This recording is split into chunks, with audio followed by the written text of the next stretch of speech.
VRChat.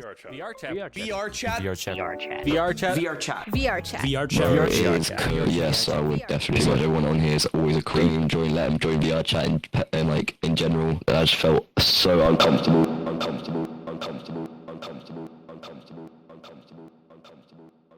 In the last decade, a new world has emerged. One built of code, lenses, and imagination. An escape, a playground, and a frontier. Open world virtual reality promises limitless possibility. Worlds without borders, identities in motion, and experiences beyond the laws of physics. But behind the wonder lies a shadow, a space where virtual consequences follow players into the real world.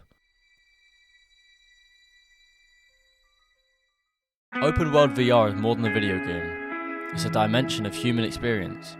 The presence is magic. Your brain forgets the real world for a moment. You're in the simulation.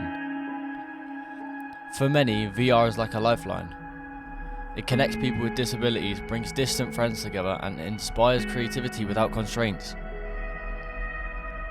You can talk to people all over the world just through this one headset.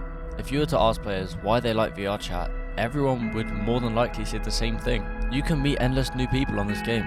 People from across the world, different time zones, different countries, with different interests, and even different looks and abilities. VR can be a really good place for people, but some players find themselves too immersed. With no end, no pause, and no natural stopping points, open world VR can blur the lines between play and escape. Substance abuse and gaming addiction can intersect, like a player using VR as an emotional retreat may be more vulnerable to an unhealthy coping mechanism. These behaviors don't necessarily begin in VR, but VR can deepen the cycle. There's no doubt that open world VR brings strangers together, but not everyone comes with good intentions. Harassment, stalking, and exploitation can occur in immersive spaces, sometimes more intense because it feels physical. There's a gap between social design and safety tools. VR's intimacy can amplify harm if systems aren't built to protect users. The deepest dangers come from behaviors that society already condemns.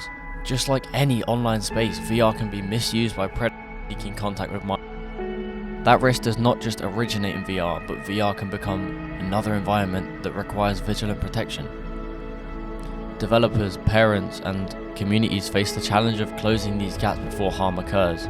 The technology is new, but the responsibility is old. Players aren't powerless.